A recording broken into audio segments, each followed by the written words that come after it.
You were only overserved because you tried to like defeat Mark's goal.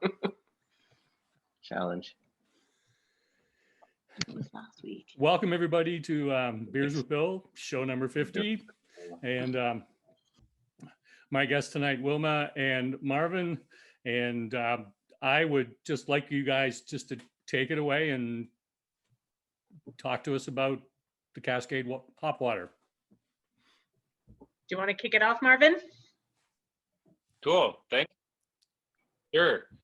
Thanks, Bill, for having us on. That's crazy. I didn't realize this was number 50. So that's a bit of pressure here, I feel. So that's why I brought on Wilma.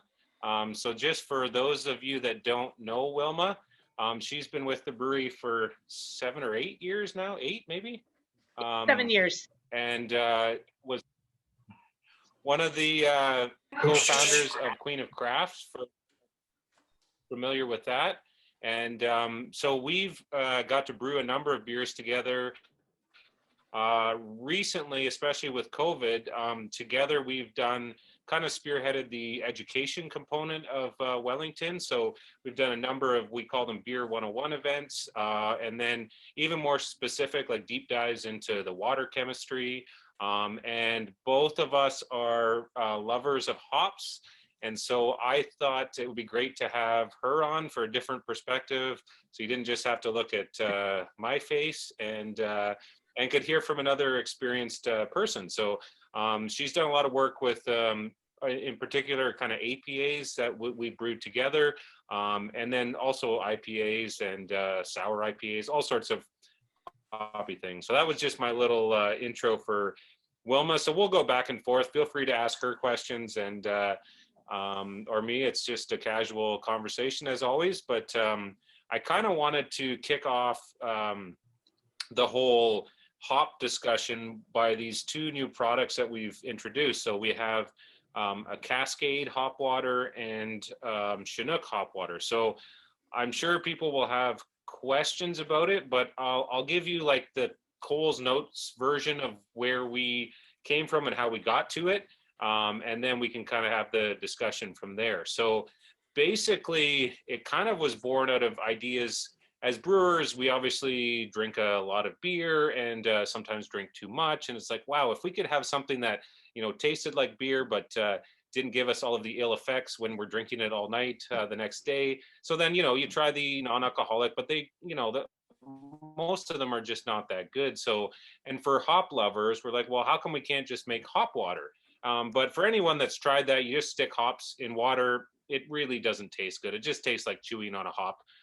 In theory, it would be great, but it really doesn't work. So yeah, so we explored a lot. There's a big one in the States from Lagunitas called Hoppy Refresher. And so that was kind of the first one that I'd encountered that tasted really good. And that became the inspiration. So we did a bit of work and we've done tons of trials and different things. So this is kind of what we came up with. We decided to really keep it very simple. So in essence, this is really just water, hops, yeast, and citric acid. And the idea was to make something with 0 calories, 0 carbs, 0 sugar, 0 alcohol, but still give you like a little bit of, well, obviously the hop taste. The pH is in the same range as beer as well. So it gives you that same kind of sensation. And you could just drink it anytime. So, and then we also decided to go with the whole Ontario angle. So both of the products are from Hayho Farms, where Wilma and I have both been and experienced that. So this is Cascade. So give it a shot and yeah, let us know what you think. What's the base taste of Cascade? So it's generally described as grapefruit. That would be the big descriptor that most people would give to it, but like other citrus notes are definitely there as well. So I don't know, what do other people taste that have it? I would definitely put it in the citrus category, and being a little bit lower in the alpha acids as well, it doesn't overpower anything. I feel like a lot of brewers kind of typically use it almost now as like a helper hop more than a standalone hop. But I feel like it really shines in the hop water. You really get a good feel for the Cascade hops itself. I get an almost lemon front tone on that. Would that be? Totally, yeah. And using citric acid, like you're gonna get, I mean, that is the acid that would be in lemons, in other citrusy kind of fruits if you isolate it like that. So yeah, good call on the lemon. So Wilma. So if you used a different, if you used a different acid, Marvin, would that change the profile of the Cascade? You know what? I haven't actually tried that, but I did buy some other acids because so before I did beer, I did have a brief life in confection, and we used to use them for bubble gum. So like say if you're doing a grape flavor, you would pair that with tartaric acid, which is the acid in grapes. Or if you're doing something like apple, you would pair that with malic acid. So right. Again, you guys always get the preview of what's coming up. Like I do intend to try some trials around those, but we decided to launch with these as 2 products. But yeah, that's a great point, Wilma. You know you're going to get asked about the beard, Marvin. Oh, I know. There's already one in there already. So Marvin, hey, what's with the COVID loss of beard there? I just decided to take it off. It really works so much better with a mask. So it's hard with a long beard. Yeah, I can understand that. So Wilma, you've been literally with the Queen of Craft from day one, have you not?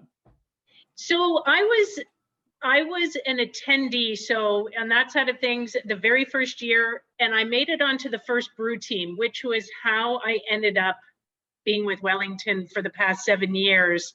Because once I actually got my hands on the equipment here and they let me touch things and brew beer on a big system, I kind of wouldn't let me leave. So yeah, it's been a fun journey through Queen of Craft. That's right. I like the way you describe that. Once they let me get my hands on the equipment. Well, the fun thing is back then was before the expansion at Wellington. So we released our first Queen of Craft beer in the 750 ml bottles, which was bottled 2 at a time on the old bottling system. And it was intensely hands-on. And the team basically did all the bottling. And of course, I, being a bit of a control freak, wanted to touch pretty much every single bottle. So I stood there and I, 2 at a time, bottled almost every Queen of Craft beer that went out that season. Wow. So what's the history behind Queen of Craft? So Karen, our fearless leader, was kind of tasked by Wellington 8 years ago to come up with a program. So Karen oversees all of the promotions, community outreach. And so her goal was to do something that really was based in the community.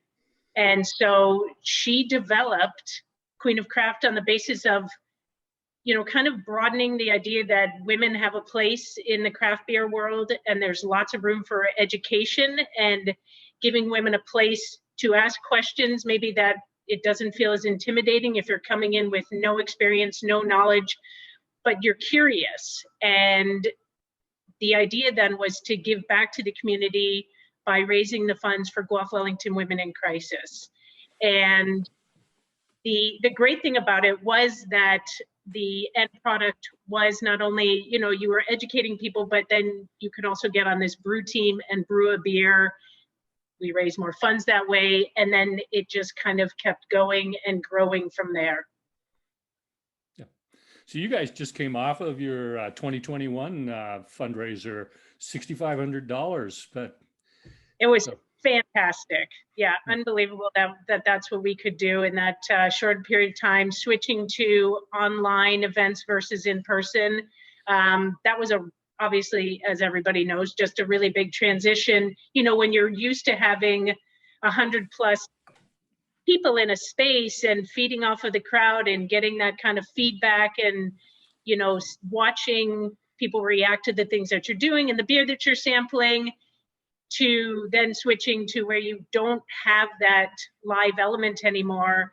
I think it was amazing that people were as engaged as they were. The feedback was as positive as it was.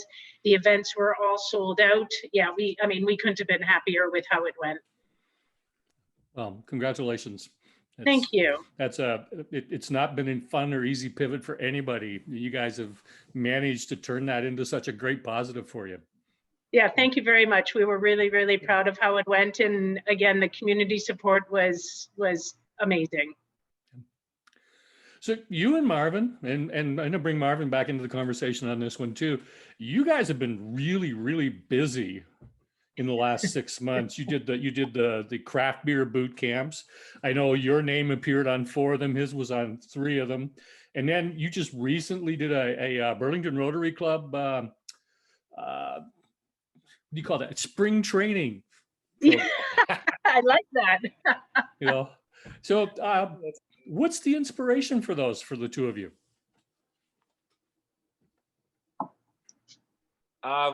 It kind of like, the thing is, like, these things don't just crop up like because of COVID. Like, this was already kind of our, like, Wilma was already involved in education with Queen of Craft. I had done it many times, but we'd done some things together, right, Wilma? But this kind of became like just an avenue that we could easily, because again, you have to limit like how many people you can interact with and all that. And it just became a really good way. And we kind of mesh well together and work off each other. And yeah, so it just, I think we did like one, and then it was like, wow, that went really well. And so we kept doing it. And yeah, so I don't know, we plan to do more, like as many as they let us do, basically. So Exactly. Yeah, so I mean, we would have people come into the brew house in the tap room, and you know, we could talk about beer, sample beer here, do the education, do tours. And we actually, one of, I think, our earlier sessions, we tried to do a live tour with people, you know, a virtual tour, Marvin and I in the brew house, and kind of walking people through it that way. But it's really morphed into this great conversation with people. And I mean, Marvin can say this as well. Every time we do it, it's different. We have the same information as a starting point, but for some reason, we always kind of end up at different spots by the end of it. And each one is unique in its own way and really, really fun.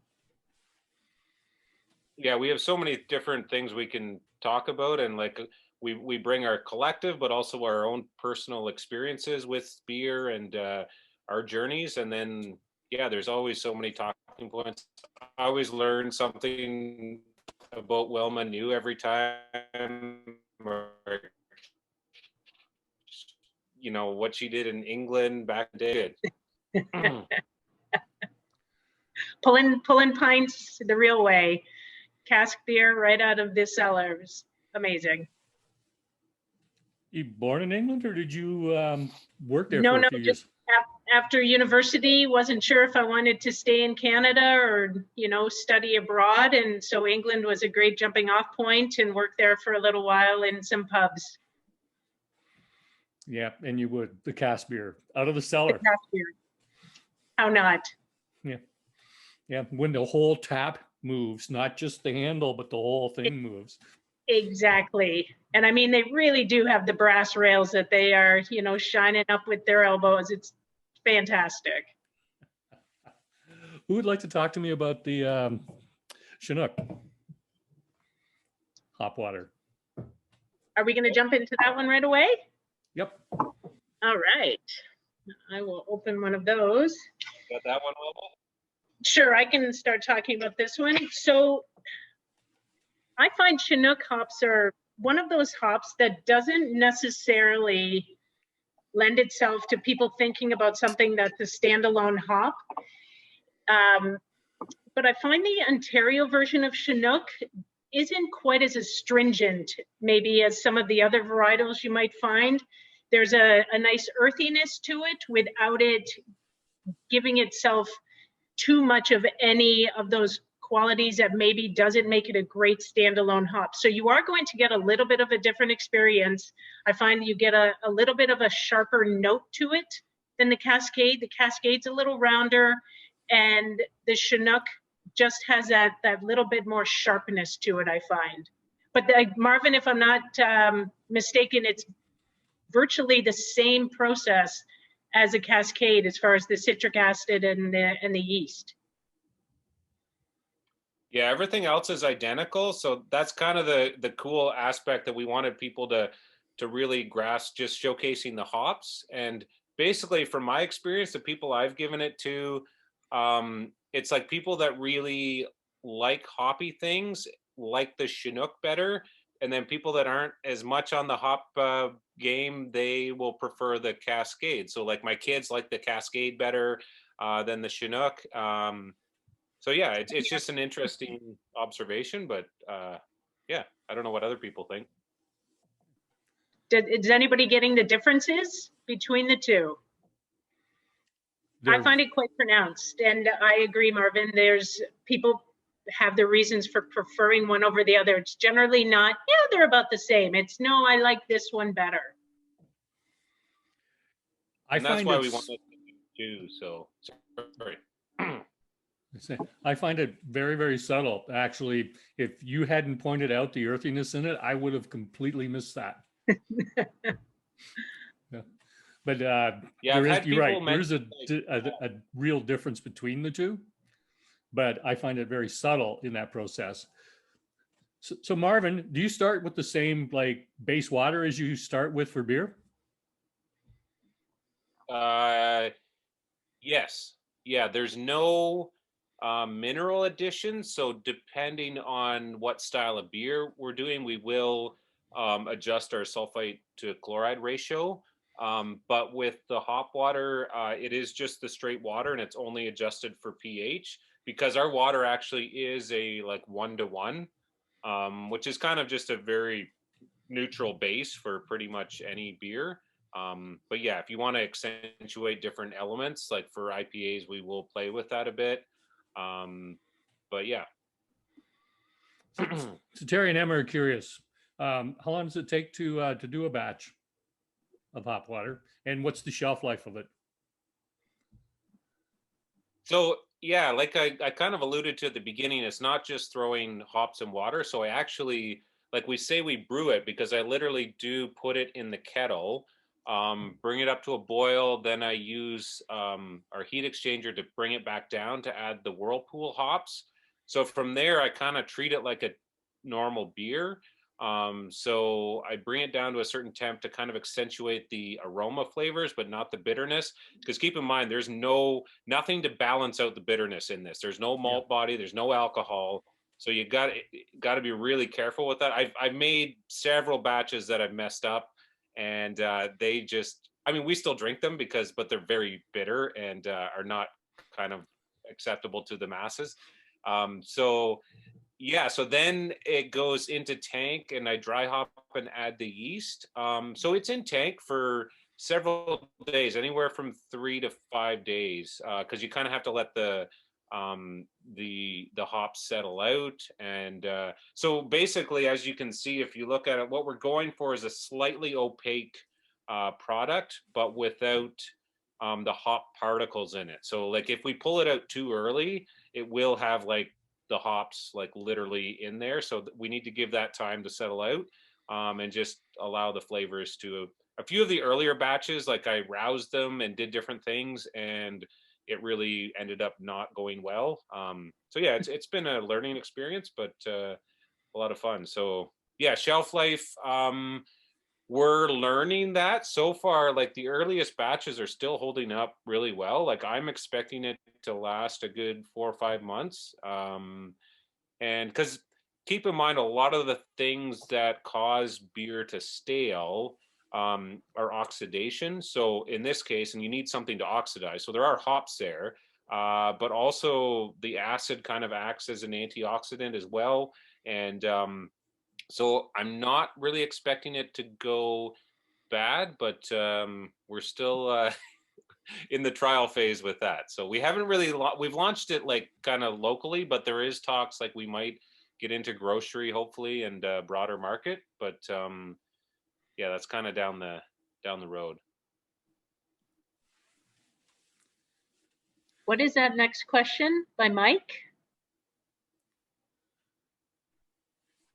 Oh, he wanted to know what the function of the yeast being added in is, because you've not got any sugars for the yeast to work on. Yeah, that's a great question. Really good, yeah. Okay, I'll take it. Go ahead, Marvin. Because I was as skeptical. Okay, so I had read about the other products, and all of the most successful ones had yeast, and they were like, yes, there's a biotransformation that takes place. And I was like, I don't know, because my like science knowledge said that, you know, it had to interact with the fermentation process. So I was really skeptical, and I'm like, nah, we don't need to do yeast. But I'm like, well, I should really. So I did it scientifically. I literally, I did a batch and I split it in two. Everything was identical. Did 200 liters. One I added yeast and the other one I didn't. And the difference was absolutely remarkable. So there is an interaction. I mean, keep in mind, I add living yeast into it. And what they do, I don't actually understand what they're doing, but whatever they do with the hops, the dance that they do, the little, you know what they do in their bedrooms, I'm not sure, but it produces something very different, and it really does make a difference. So like we call it biotransformation because that's the process that happens during fermentation with hops and yeast. And I mean, the sugars are just there as food for the yeast. So as long as you get the yeast, and that is part of it. So I'm taking yeast that's very active still. It's not in its dormant phase. So it is still doing stuff. It's alive, it's living, it's respirating, it's doing things. And so it does kind of do something with the hops and really kind of gives you that sensation of body almost as well. Like for there being nothing in it, like I actually had to run it on our alkalizer to make sure, because people were like, are you sure there's like nothing in this? Like if we're gonna say that it's like zero everything, like we got to be sure. And yeah, there is nothing in it. So like the mouthfeel it has, like it really is kind of cool. So Marvin, would this kind of that interaction between the yeast and the hops, would that kind of tie into the topic of hop creep then in regular brewing? That fact that hops can kind of revive yeast after fermentation, you know, your first fermentation has finalized, and then you get kind of a secondary fermentation simply because of the addition of dry hopping. Yeah, there's definitely some activity that happens there.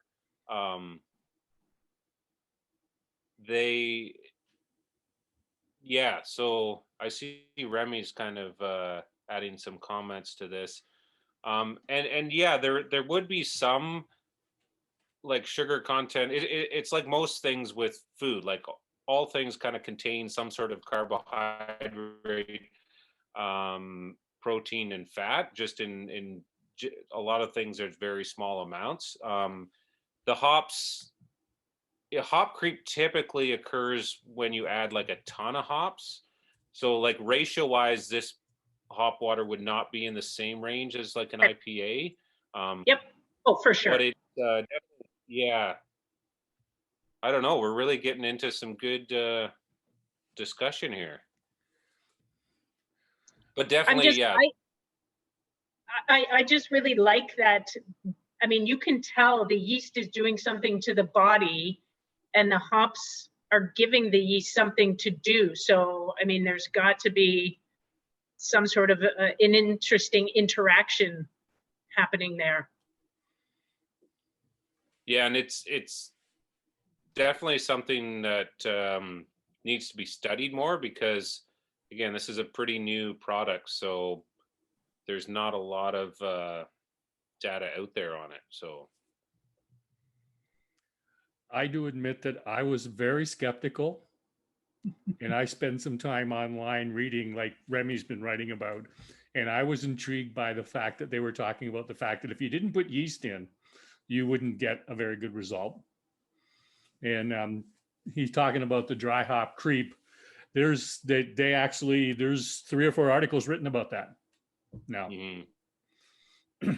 Not a lot of detail in them. I think you're right. There needs to be a lot more research done on it.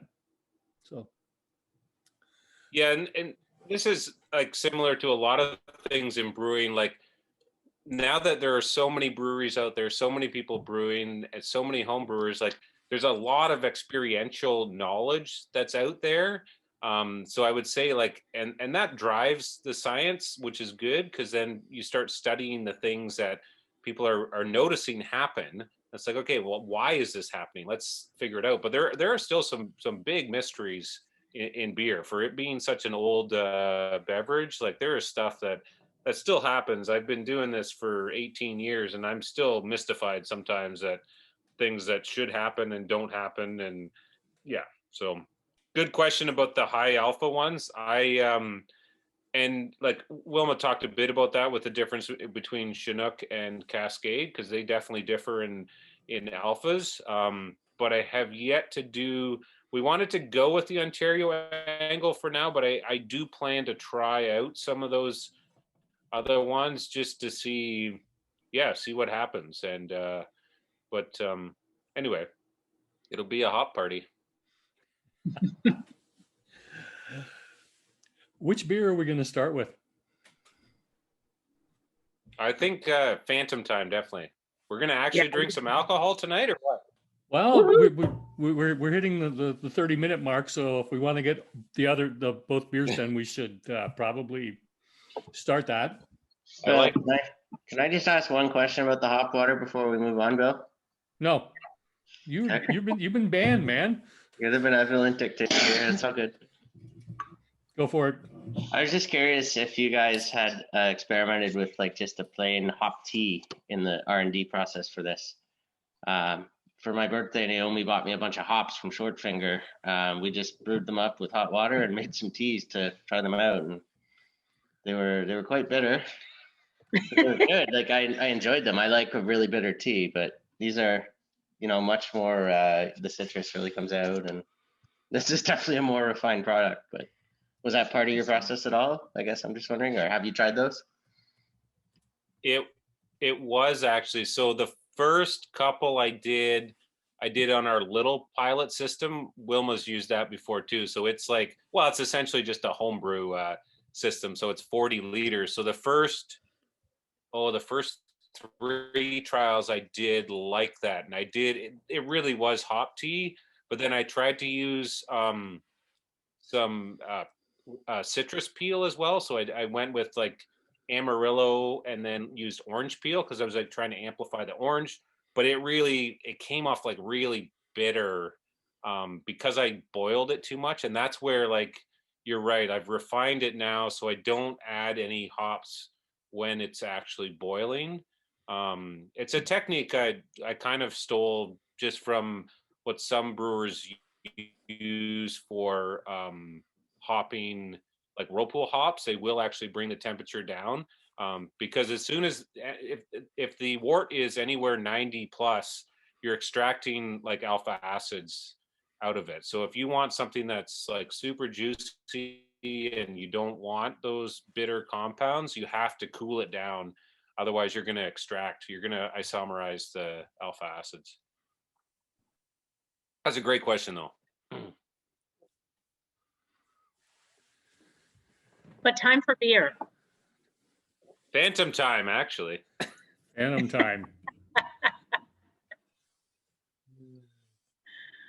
All right, pouring some.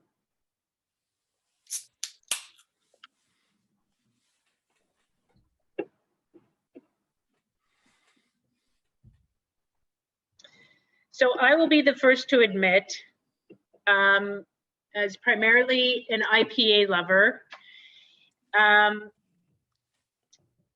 one of the things that I love about, you know, kind of the bigger style IPAs is that malt backbone that support hops.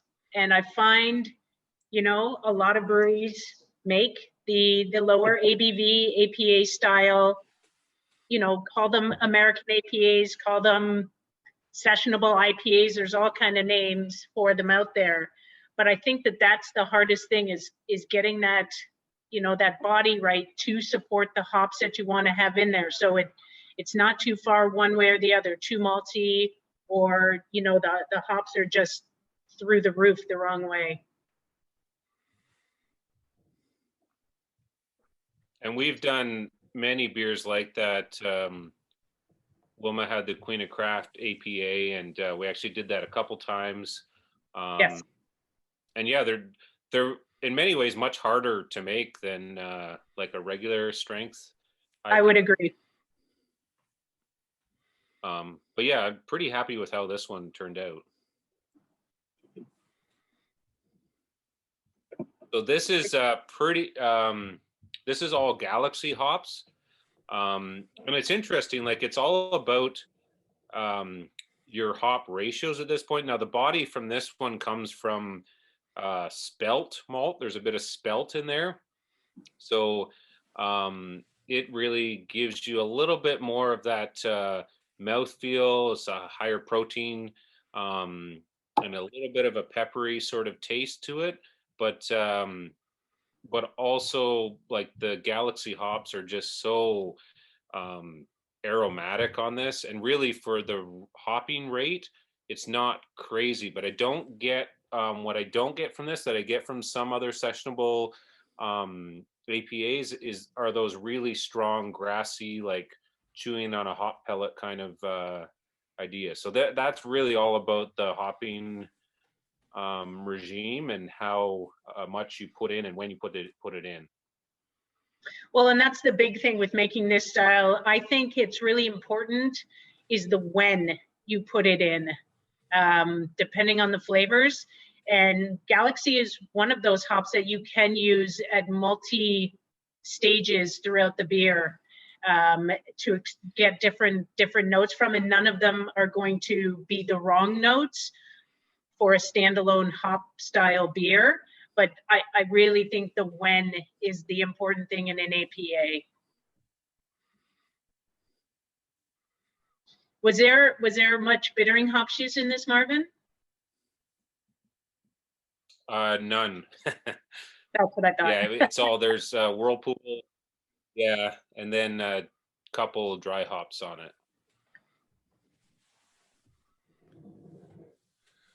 So Wilma and Marvin, and you guys play off each other and answer this. What's on your playlist right now? What's on our playlist? Yeah, when you're brewing beer, what's on your playlist?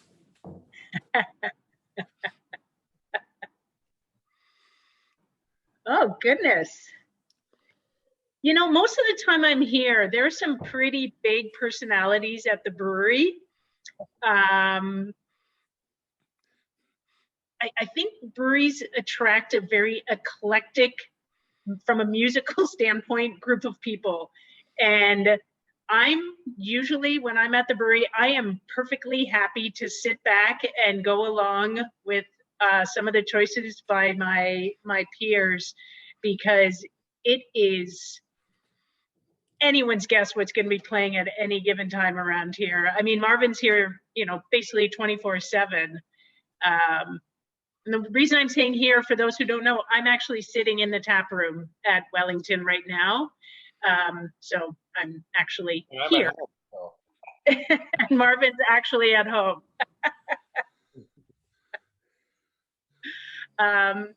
Yeah, Marvin, what's on your playlist? So it's actually been a lot of well, there's a band called I think it's Punk Rock Factory. They do covers of Disney tunes, but they're like punk rock. And then I don't know, I've been listening to a lot of covers. I have a lot of daughters, as most of you know. So I found a guy on YouTube that just does metal covers of Disney songs too. So it just makes them that much better. Like,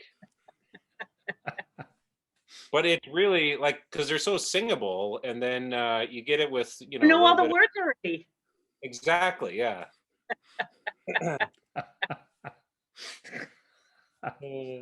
What's been the hardest hurdle to overcome during COVID for you?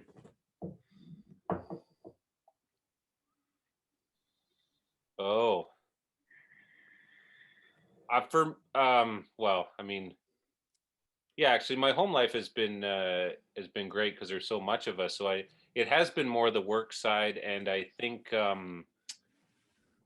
I just miss all of the events and getting to go out to restaurants and bars and socialize with people, talk about beer. So I mean, I do like I'm not just saying this, but I do really appreciate things like this, Bill, because it really fills that part of the job that I love so much, and being able to do the education with Wilma as well. Like those things really help me, but like it's still not the same. So there's still that part that I find hard.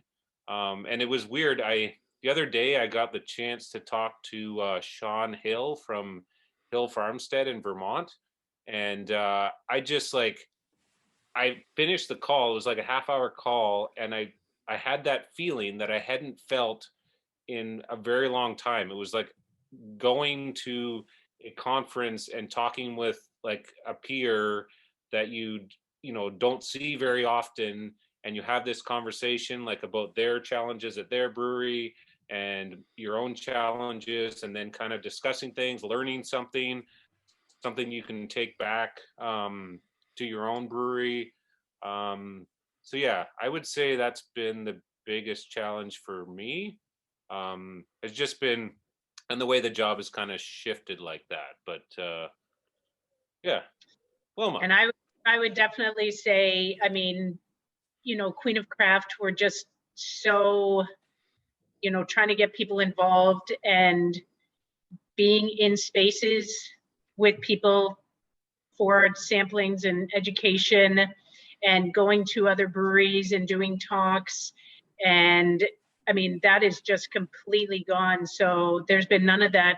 And I was even saying to Marvin the other night when we did the talk for the Rotary, like every year I would normally personally go to a Rotary event, you know, to be around the Rotarians and drink beer with them and serve beer and chat and spend a fun evening at a fundraiser of some sort. And of course, you know, those are also gone. So thank goodness for some of the online education that we've been able to do.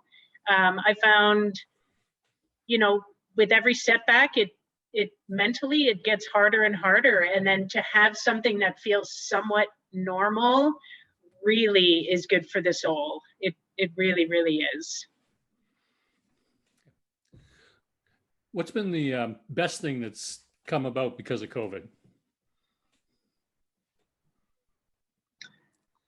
Oh, goodness, best thing. I think just being able to still see hope in things. I was listening to something today, and they were comparing us to other times in history. And it's like we really do have it pretty good, because I mean, there are bad things that are happening, absolutely. But think about other times, like in 1918, when the last big pandemic was. I mean, there was a world war that was still like wrapping up. There was like polio that was going on. Like they were fighting like so many different fronts. Like and really like we're fighting one specific thing right now, the pandemic. And so I think the best thing is just kind of getting that perspective and realizing that's actually more the norm. If you look at history, like yeah, we really came out of a really pretty good time, and what do we have to be thankful for in those times? So I think that's been something I've really been reflecting on, just trying to be thankful, and yeah, just being able to be around my family a bit more. I mean, I miss being able to travel because we used to do that a lot, but still, just you know, being able to forge and build relationships at home, because when you don't spend as much time, it's easy to kind of just avoid things and not actually deal with things. So yeah. And I would say for me, I have actually, for the first time in probably 25 years, I think I've slowed down a little. I've been forced to just take a step back from a lot of things. I like to fill my calendar pretty much to the maximum, and I haven't been able to do that. So I've taken a step back and started to appreciate some of the things that kind of come out with slowing down. Like Marvin said, spending time with family, spending more time with my dogs, spending time exploring, you know, spaces that normally I wouldn't give the time of day to, and, you know, checking out little paths and trails and creeks. And when things were slightly open last summer, I mean, you know, there were chances to go around Ontario and find new spots and really appreciate what we have here. I mean, it's really easy to overlook. And I was really, really grateful for finding some of those little hidden treasures. Wilma's got an awesome RV that Picked up during COVID because of COVID. So Marvin, I know that you and I will eventually finally get to do the collab once we're able to meet face to face this time. But can you give us maybe a little bit of a heads up of what's happening next for the brewery? Yeah, so we're okay. So one of the big things that's coming up is I think I talked about this last time that we got we were looking at non-alcoholic and seltzer. So we did get that machine in, and it literally just it was a long time commissioning, because normally, so it came from the States and they would send somebody up with it. We just couldn't, if they were going to come in, they were going to have to quarantine for 2 weeks, and they were going to be 2 weeks with us and then leave. And we just couldn't figure out a good way to do that. So we did it all remotely. So we did the install. They were kind of with us on the phone for the whole time, on the video chat. And but there was some issues getting it going. So we literally just last week, the end of last week, finally ran some product through it that doesn't taste awful. So because that is the gold standard for non-alcoholic. So I'm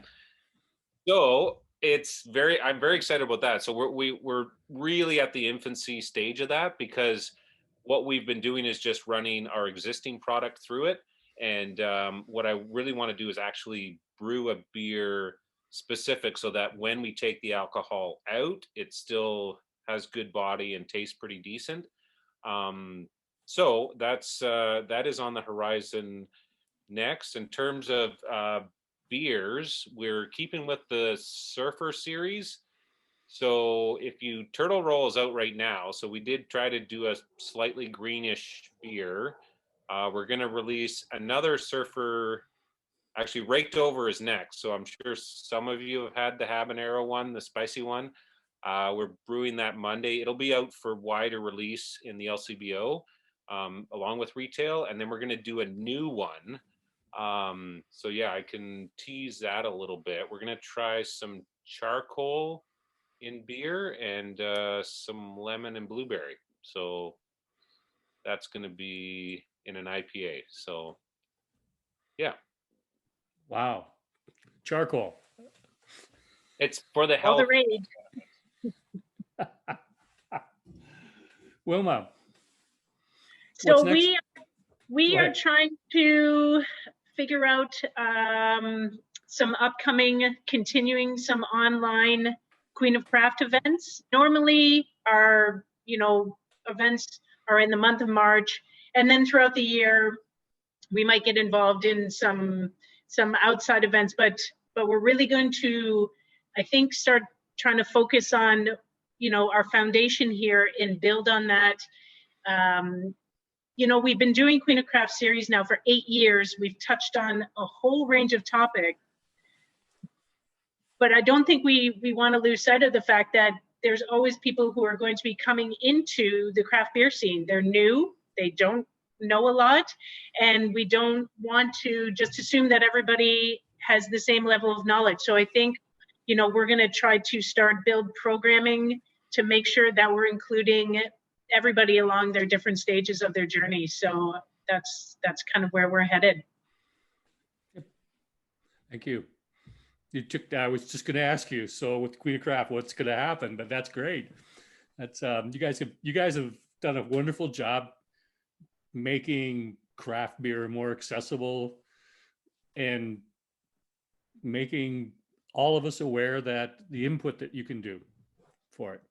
Yeah, thank you. I mean, it's really easy to get lost sometimes in, what's new, what's exciting, what else can we do in that regard as to some of the new things that are happening in the industry. And I think it's good to remember that there's always a starting point, and we have to keep that starting point open for, whoever wants to come into it. Okay. Who wants to talk to me about the All Weather is Passing? Well, I can start this one off, Marvin, if you'd like. Sure. So the big thing about the All Weather Passing, it's an IPA, but this one, you're really going to get a lot of the flavors from the yeast strain that's in it. So, depending on the type of IPA you're drinking, I mean, I think when I started drinking IPAs, who knows what yeast strain, but once, brewers were getting a little more refined with their IPAs, it was either going to be a really, really, a yeast strain that was giving almost no flavors whatsoever to let the hops do their shine. And then when the whole New England style took off, you were getting those hop strains that are giving it more of a juicy quality.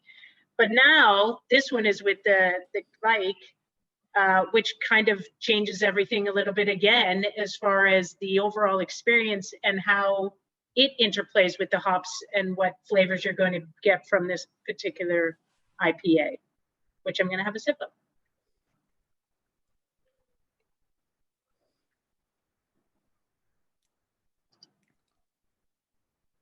Marvin, do you want to talk a little bit about the actual brewing of this one? Sure, and I think you really started that off great, Wilma, because I think where IPAs are at right now, there was either West Coast or East Coast, and like the East Coast was driven a lot by the yeast, the Vermont style yeast, and there was a few different even English style yeast that were used in those beers. So when Kvike came along, and really Escarpment Labs in Guelph really pioneered bringing that to Canada and probably North America, I would argue.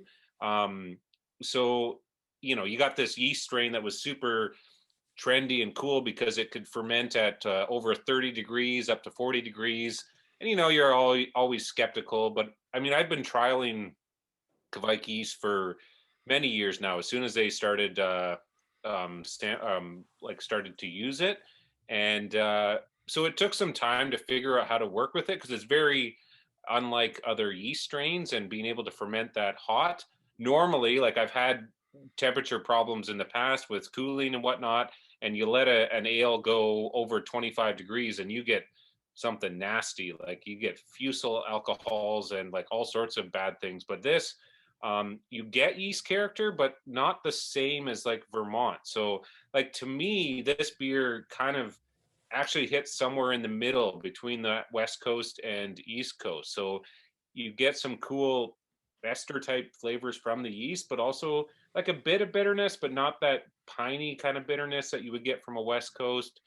There's loads of Simcoe hops in this, and yeah, so this to me is just a really big kind of IPA, 7%, and with that alcohol, again, we talked about the lower alcohol, but you can, it's a solvent. That alcohol can bring out extra flavors from the hops that you can't get in lower alcohol beer. So there's a reason why, you know, higher alcohol beers have a higher IBU, but not necessarily the same level of bitterness, because again, the alcohol balances that out, that sweetness. But yeah, so it's kind of again, I was happy with how this turned out, but in the world of IPAs, it's kind of just there on its own. So, Marvin, does the Kvike speed up the fermentation time as well? You know what? You would think that, and that's what most people say, but really, from my experience, it kind of still takes about the same amount of time. And so, yeah, it just, it has to do with, like, it'll take off a lot quicker in the beginning, but it still kind of takes the same amount of time to finish up at the end. So if you were to graph it, it would be an interesting sort of graph to overlay like the different fermentations, and that's an interesting topic. It'd be a neat thing to kind of do. So. The other thing that I find for myself with the Kvike, it adds a touch of funk. Now, I don't know if that's a combination of the hops that you use in, you know, conjunction with the Kvike strain, but I personally find Kvike yeast, I get funk notes from it.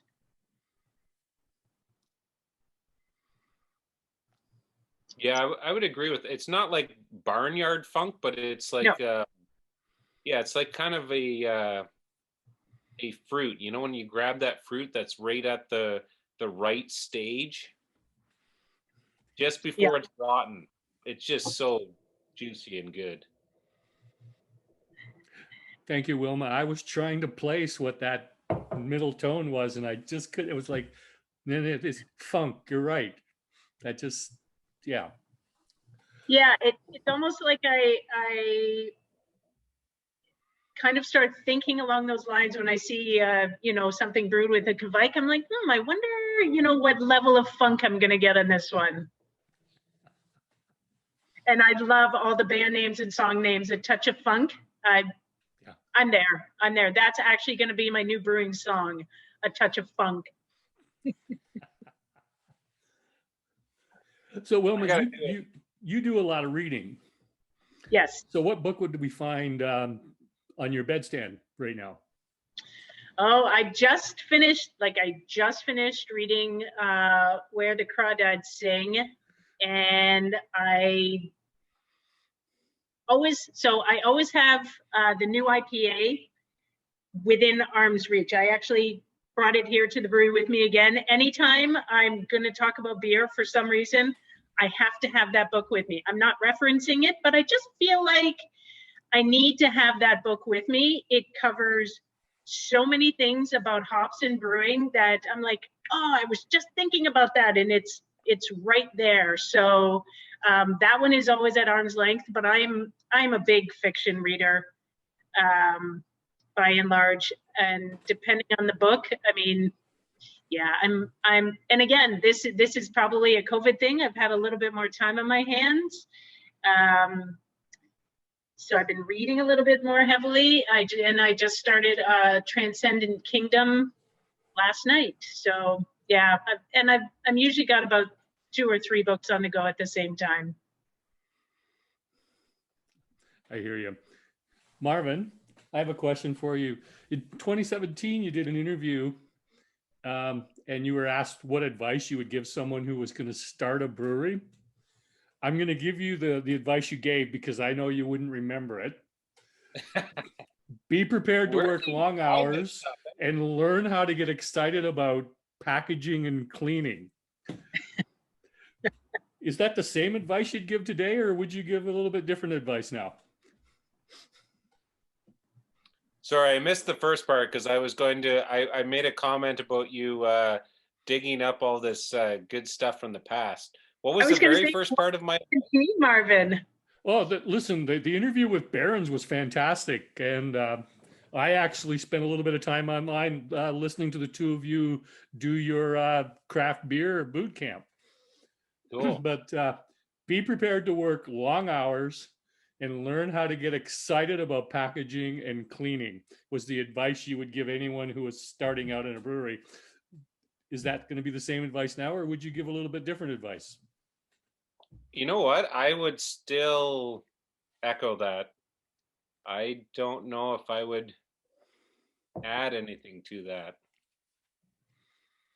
Well, and packaging has gotten pretty exciting around here as of late. Again, I feel like that's one of the things at Wellington that keeps changing. I mean, brewing, pretty much, you know, you can add new ingredients, but the process is always kind of the same. But packaging, holy smokes, like the changes around here are just unbelievable. So yeah, I think packaging can be pretty sexy. We have a robot now. That's what Wilma's talking about. You have a robot. It's pretty cool. We'll have to do this from the brewery sometime so I have to figure out how to run the thing first, but then we're in the stage where we have to have the person from the company there to run it. So it's like, even today we packaged, but he had to be somewhere else. So we had to go back to running like the old way because nobody knows how to run the robot. So there's only one robot overlord here so far, and he's not a full-timer. So yeah, I worked in the meat industry, and we had one machine where only one person could run it, and if he wasn't there, we didn't run it. Yeah, just never. It wasn't gonna. And anytime anybody tried to run it, it broke. So just picturing that in my head. So I have a question for both of you. So you can decide who wants to answer first. If you could brew with any one person or spend a day talking beer with any one person, who would that be?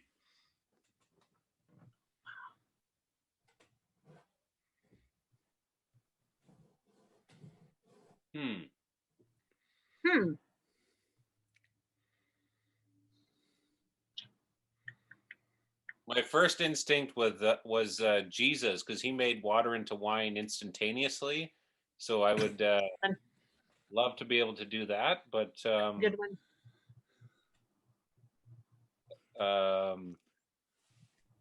I'm gonna think one more second. Okay. So years ago, and this probably impacted my craft beer journey. In 2014, I did a beercation in New York around the Finger Lakes. So me and a couple friends jumped in a car, we took turns DDing, and all we did was hit breweries, because there you can do an entire tour for days and days around the Finger Lakes in New York. And the end of our trip, we were in Syracuse, and we found this little brewery that was one guy, a shotgun behind his bar, at a bay door in the back of a strip mall in goodness knows where in Syracuse. And he had 8 beers on draft. His brewery was a single vessel that probably did everything.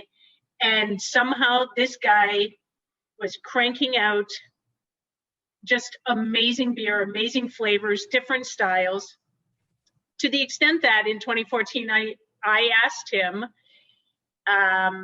if I took a week off of work in my life, could I just watch him and shadow him? And he turned me down because he had a daughter that he wanted to teach her all his secrets and wasn't really at a point that he would let somebody else in.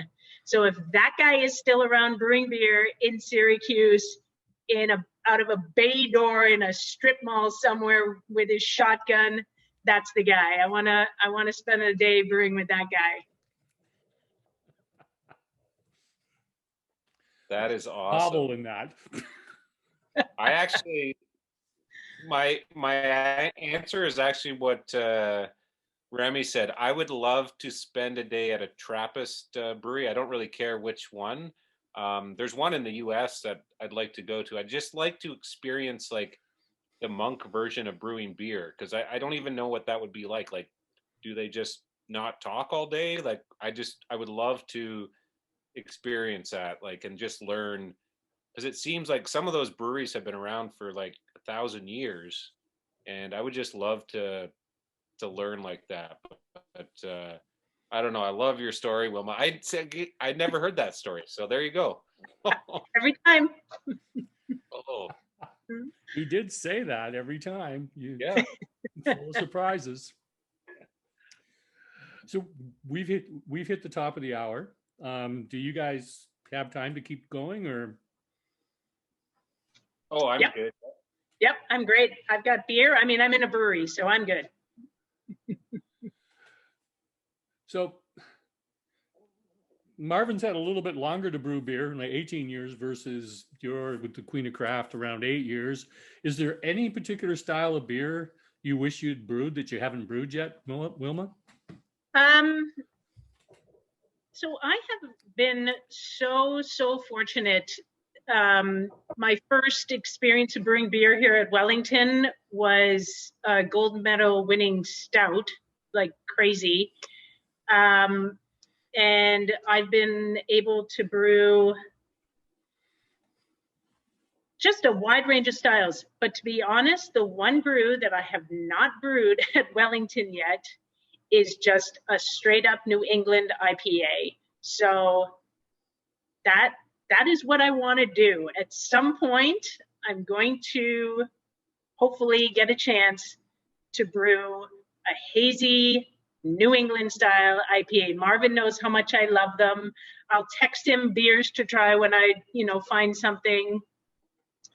And yeah, I really, really want to try my hand at that. I haven't done it yet and feel it's calling to me. How about you, Marvin? And there's so many options because it's all like hop driven. So yeah.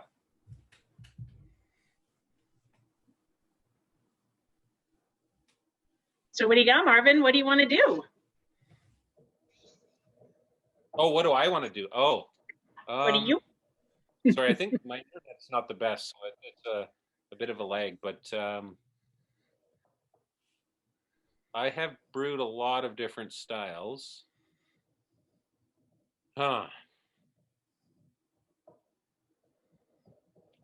I often, if pressed about what my favorite style is, I generally say a Flanders Red.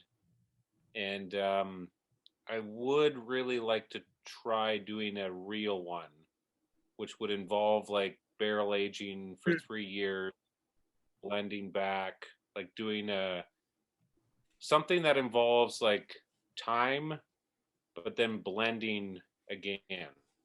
So that would be what I'd like to do. Little off book for Wellington, but yeah, Flanders Red would be amazing. Yeah. Done correctly, yes, that would be amazing. It's one of my favorite styles. Mm-hmm. I mean, I love it. Yeah. But they're so hard to make. Well, again, and like Bill said, to do it well, obviously that's the key.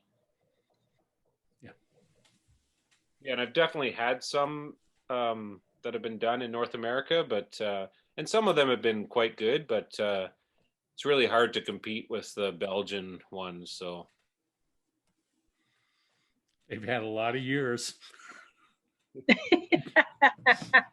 More ways than one.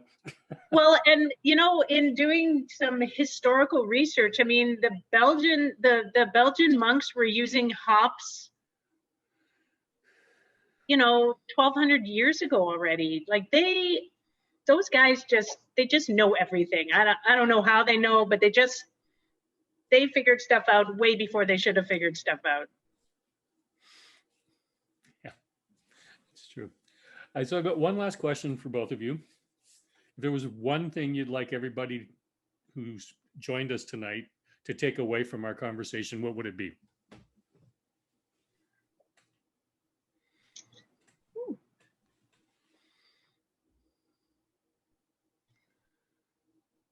Drink more water and make sure it has hops in it.